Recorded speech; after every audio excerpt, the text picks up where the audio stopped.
사랑은 정신치료다. 나는 15년 전에 정신의학 분야에 입문했다. 그런데 지금은 그 동기와 그때의 생각을 기억하기 어렵다. 분명히 나는 사람들을 돕기를 원했다.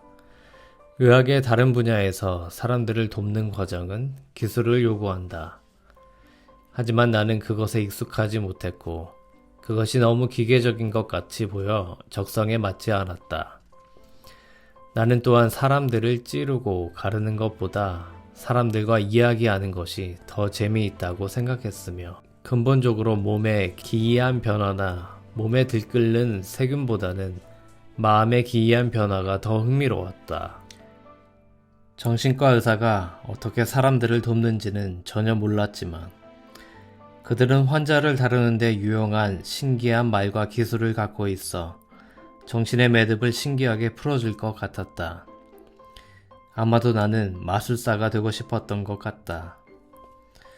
나는 정신과 의사의 일이 환자의 영적 성장을 돕는 것과 관련이 있다는 생각은 눈꼽만큼도 하지 않았고, 단언컨대 나 자신의 영적 성장도 포함되리라고는 전혀 생각하지 못했다. 수련의로서 처음 10개월간 훈련을 받는 동안 나는 아주 불안해하는 입원 환자들을 맡았는데, 그들은 나보다는 약이나 전기치료, 양질의 간호에서 더 많은 도움을 받는 것 같았다. 그러나 나는 계속해서 상호작용 기법과 전통적인 마법의 언어들을 배웠다. 이 과정을 마친 후 비로소 신경증 환자를 만날 수 있었다. 장기외래 심리치료를 위한 환자였다. 첫 환자는 마르시아라는 여성이었다. 마르시아는 일주일에 3번 나를 만나러 왔는데 참으로 힘들었다. 그녀는 내가 원하는 것을 말하지 않았고, 내가 원하는 방식으로 이야기를 하지도 않았다. 때로는 침묵으로 일관했다. 어떤 점에서 우리의 가치관은 아주 달랐다. 서로 부딪히는 가운데 우리는 각각 자신의 가치관을 어느 정도 수정하게 되었다. 그러나 나의 모든 방법과 태도, 말에도 불구하고 힘든 갈등은 계속되었다. 마르시아의 증세는 나아질 기미가 없었다.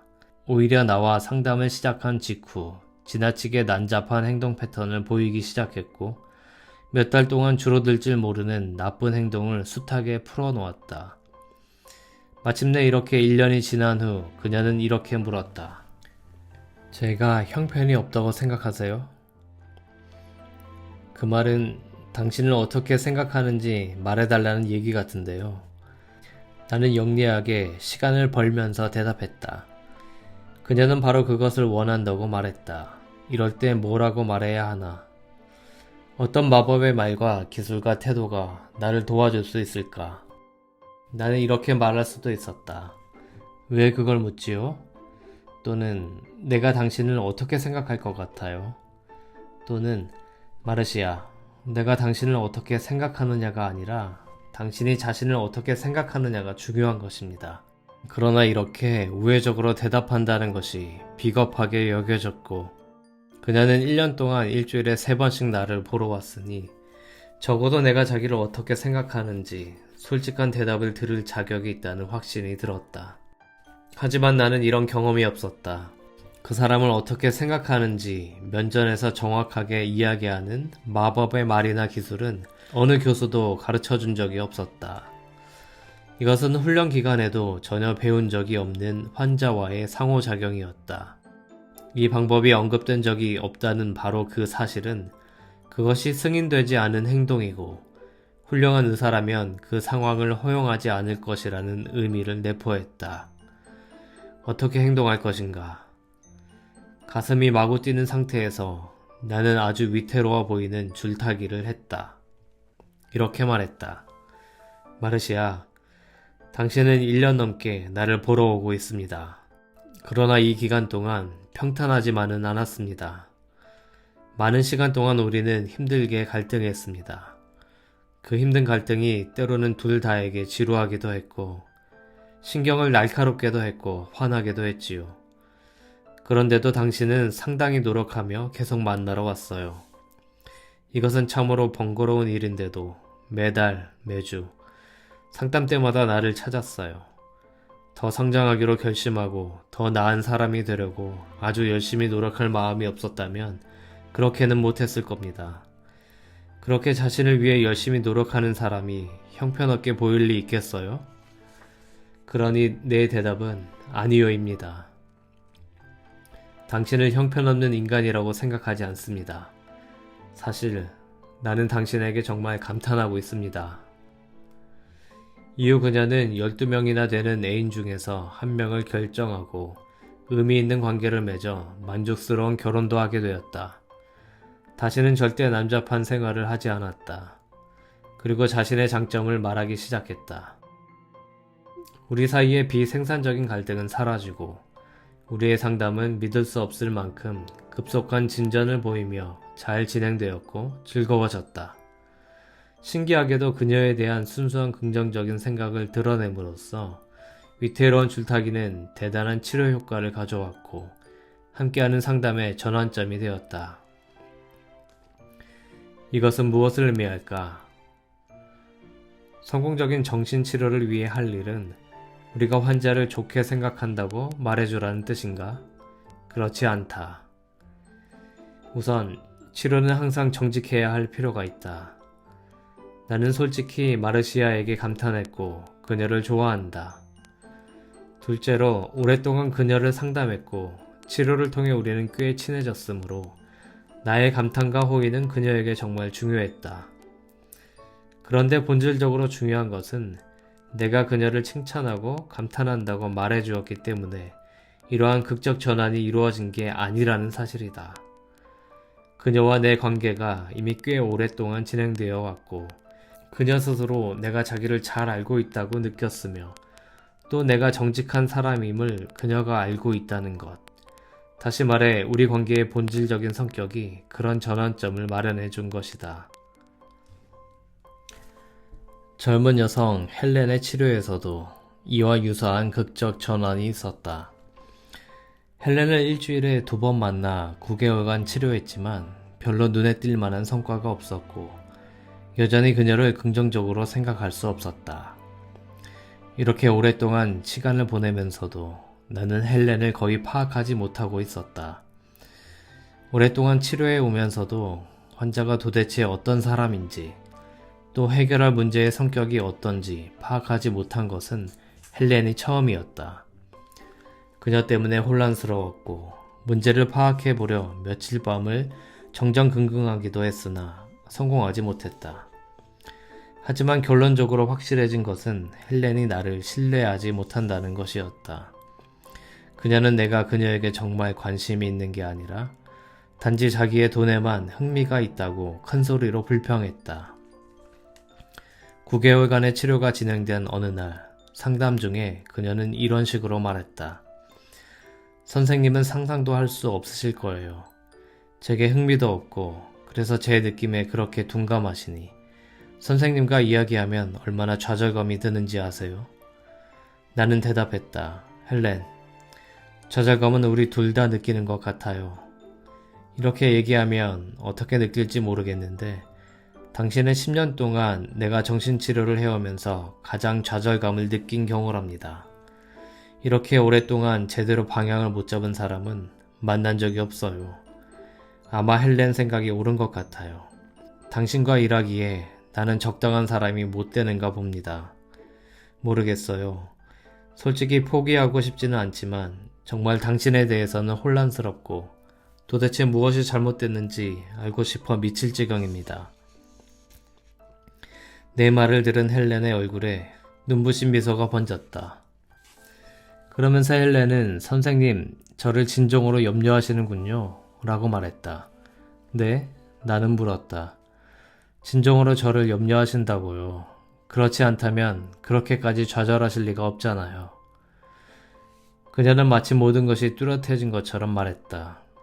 바로 그 다음 면담부터 헬렌은 이전에 감추고 있었던 것, 거짓말했던 것들을 털어놓기 시작했다.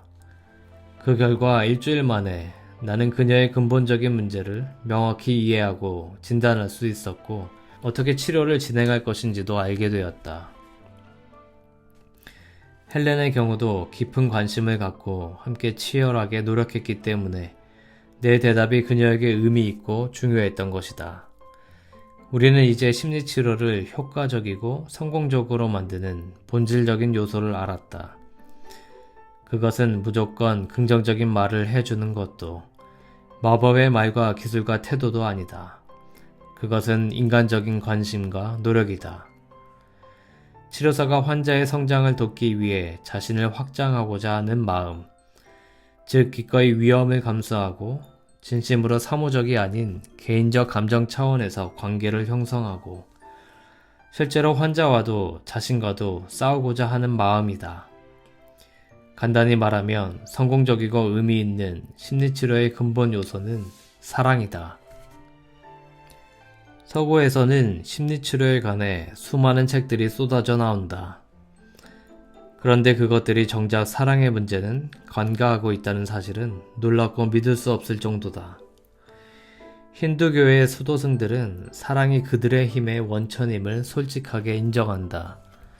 그러나 서양에서는 이 문제를 가장 잘 다루고 있다는 문헌에서조차 성공적인 치료사와 그렇지 못한 치료사를 분석하면서 성공적인 치료사의 특징은 따뜻함과 감정이입이라고 기술하는 정도가 고작이다. 근본적으로 우리는 사랑이라는 주제 앞에서 난감해하는 것 같다. 여기엔 수많은 이유들이 있다. 그중 하나는 이번 장에서 다룬 다른 혼돈과 더불어 서구 문명에 만연한 진정한 사랑과 낭만적인 사랑의 혼돈 때문이다. 또 다른 이유는 우리가 과학적인 의학에서 이성적인 것, 눈에 보이는 것, 측정 가능한 것을 선호하기 때문이다. 심리치료 분야의 진화는 대체로 이 과학적인 의학 덕분에 이루어졌다. 사랑이란 눈으로 볼 수 없고 완전하게 측정할 수도 없고 이성을 초월한 현상이기 때문에 그 자체가 과학적 분석의 대상이 될 수는 없다.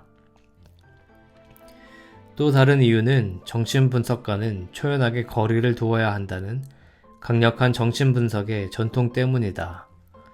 그 전통은 프로이트 자신보다도 그 후계자들이 만든 것 같다. 이와 같은 전통에서는 환자가 치료사를 향해 갖는 사랑의 느낌을 일반적으로 전이라 하고 치료사가 환자에게 갖는 사랑의 느낌은 역전이라고 한다. 이런 호칭은 이러한 느낌들이 비정상적인 것이며 해결의 실마리를 제공하기보다는 문제의 일부가 되므로 피해야 한다고 암시한다. 모두 매우 불합리한 생각이다. 전이는 앞장에서 언급했듯이 부적절한 느낌, 인식, 반응을 지칭한다. 그런데 치료사는 무비판적으로 환자의 이야기를 진심으로 몇 시간이고 들어주고 어쩌면 환자가 이전에는 경험해보지 못한 방식으로 환자를 받아주며 절대로 환자를 이용하려 하지 않고 고통을 덜어주는 데 도움이 되어 왔다. 그러므로 환자가 이런 치료사를 사랑하는 것은 전혀 이상한 일이 아니다. 사실 전이의 본질은 많은 경우 환자가 치료사와 사랑하는 관계로 발전하는 것을 막는 데 있다. 그런데 치료를 위해서는 환자가 성공적인 사랑의 관계를 경험할 수 있도록 전이를 이용하여 작업한다. 마찬가지로 환자가 심리치료의 훈육을 받기로 결정하고 치료에 협조하며 기꺼이 치료사에게서 배울 마음을 갖고 이런 관계를 통해 성공적으로 성장하기 시작할 때 치료사가 환자에게 사랑의 감정을 갖게 되는 것도 이상할 것이 없다. 집중적인 심리치료는 여러 가지 면에서 부모 역할을 대신하는 과정이다. 심리치료사가 환자에게 갖는 사랑의 느낌은 좋은 부모가 아이에게 갖는 사랑과 조금도 다를 바가 없다. 오히려 치료를 성공적으로 이끌려면 환자를 사랑하는 것이 필수다.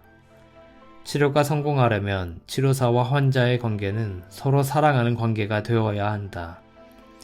치료사가 환자에게 보여주는 진정한 사랑과 동시에 사랑의 감정이 생기는 것은 불가피하다.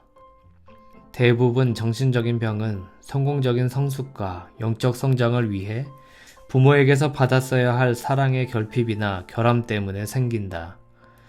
그러므로 심리치료를 통해 치유되기 위해서는 환자가 받지 못했던 진정한 사랑의 최소한만이라도 심리치료사에게서 받아야 하는 것이다.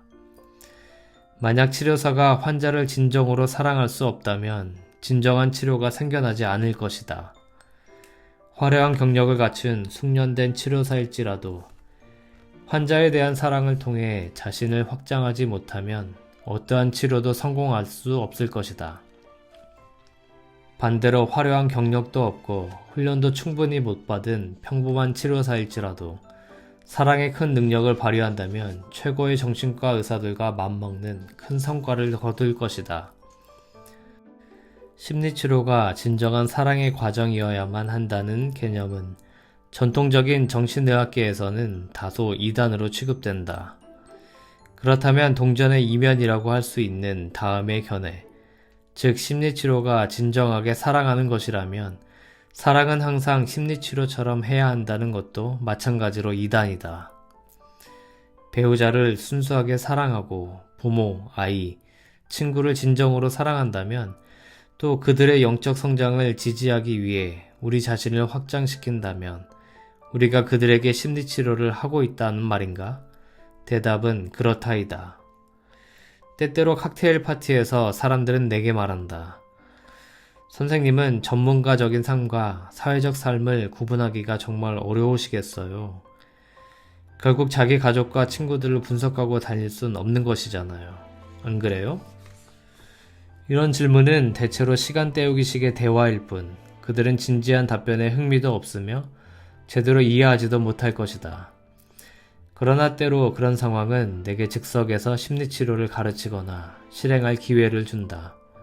그래서 나는 직업과 개인 생활을 분리하려고 시도조차 하지 않고 앞으로도 그러고 싶지도 않은 이유를 설명한다. 만약 나의 아내, 아이들, 부모, 친구가 어떤 환상, 거짓, 무지, 불필요한 장애 등으로 고통받는다면 환자들에게 하듯 나 자신을 확장하여 가능한 한 그런 상황을 고쳐줄 의무를 갖는 것은 당연하다. 콕 집어서 이들이 나와 계약을 하고 심리치료를 위해 돈을 지불하지 않았다고 해서 가족과 친구들에게 도움과 지혜와 사랑을 베풀지 말아야 하는가? 그렇지 않다.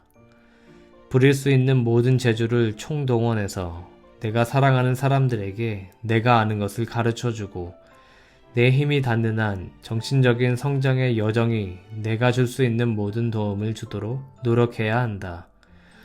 그렇게 할 수 있는 기회가 왔는데 그것을 잡지 않는다면 어떻게 좋은 친구, 좋은 아버지, 좋은 남편 또는 좋은 아들이 될 수 있겠는가? 나 또한 내 친구들과 가족이 할 수 있는 범위에서 내게도 똑같은 도움을 베풀기를 기대한다. 때로는 빗나가는 비판일 수도 있고 어른처럼 사려 깊은 충고가 아닐지라도 나는 내 아이들에게서 많은 것을 배운다. 아내도 내가 그녀를 이끌어주는 만큼 나를 이끈다. 내가 택한 길이 현명한지 안전한지 애정어린 관심을 갖고 솔직히 반대해주지 않는다면 나는 친구를 친구라고 부르지 않을 것이다.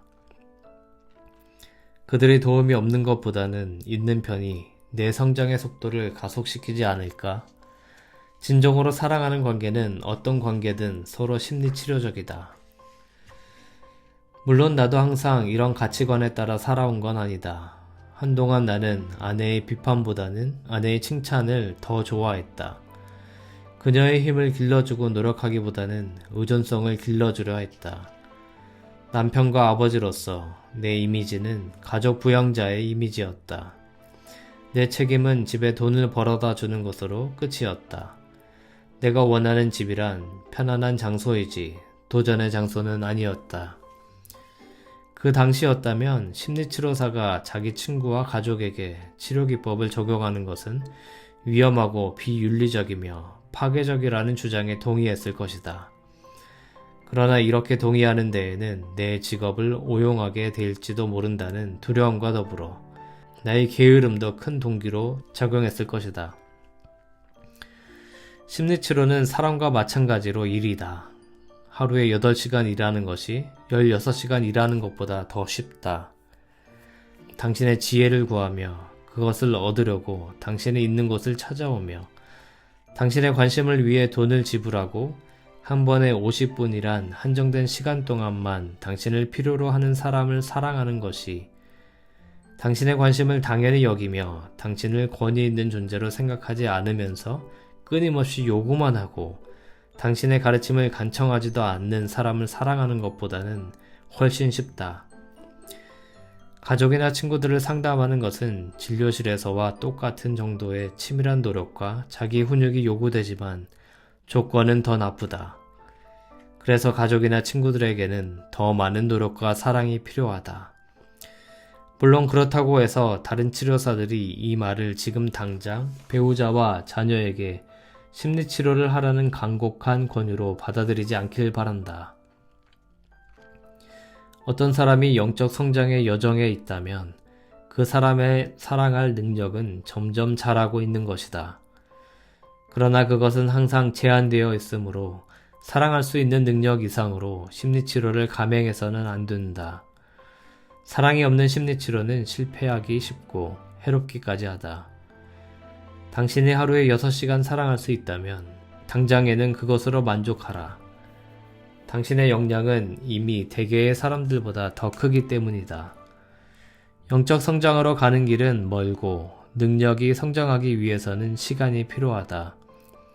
친구나 가족에게 심리치료를 실행하는 것, 서로 모든 시간을 바쳐 사랑하는 것은 우리의 이상이며 성취해야 할 목표지만 바로 얻어지는 것은 아니다. 앞에서 말했듯이 진정으로 사랑할 수 있다면 대단한 훈련을 받지 않아도 일반인도 성공적인 심리치료를 실천할 수 있다. 그러므로 가족과 친구에게 심리치료를 시행해야 한다는 말은 전문적인 치료사들만을 대상으로 한 것이 아니다. 그 말은 모든 사람들에게 적용된다. 때로 환자들이 언제 치료가 종결될 것인지를 물으면 나는 당신 자신이 좋은 치료사가 될 수 있을 때 라고 대답한다. 이 대답은 가끔 집단요법에서 가장 유용하다. 거기에서는 환자들이 서로에게 심리치료를 시행하고 성공적으로 심리치료사의 역할을 못할 때는 이를 지적해 줄 수도 있다. 그런데 많은 환자들은 이런 대답을 좋아하지 않는다. 어떤 이는 실제로 이렇게 말할 것이다. 그건 정말 큰일이에요. 그것은 사람들과의 관계에서 항상 생각을 해야 한다는 말이니까요. 나는 그렇게 생각하기를 원치 않아요. 그렇게 열심히 노력하고 싶지도 않고요. 나는 그저 즐겁게 지내고 싶답니다. 모든 인간의 상호작용은 배우거나 가르치는 기회이므로 이를 통해 배우지도 가르치지도 않는다면 좋은 기회를 지나치고 많은 것이라고 지적하면 환자들은 흔히 이와 비슷하게 대답한다. 대부분 그러한 고고한 목적을 성취하거나 그렇게 열심히 노력하면서 살고 싶지 않다고 말할 때 그들의 말은 정확히 맞는 말이다. 대다수의 환자들은 매우 숙련되고 사랑할 줄 아는 치료사들에게 상담받는데도 그들의 잠재된 능력을 완전히 성취하기에는 매우 모자라는 지점에서 치료를 종결한다. 그들은 영적 성장이라는 길을 따라 짧게 또는 상당한 거리까지 여행한 셈이지만 여행을 완수하지는 못했다. 그것은 너무 어려워 보인다. 그들은 보통 사람으로 만족할 뿐 신이 되기 위해 고군분투하지는 않는 것이다.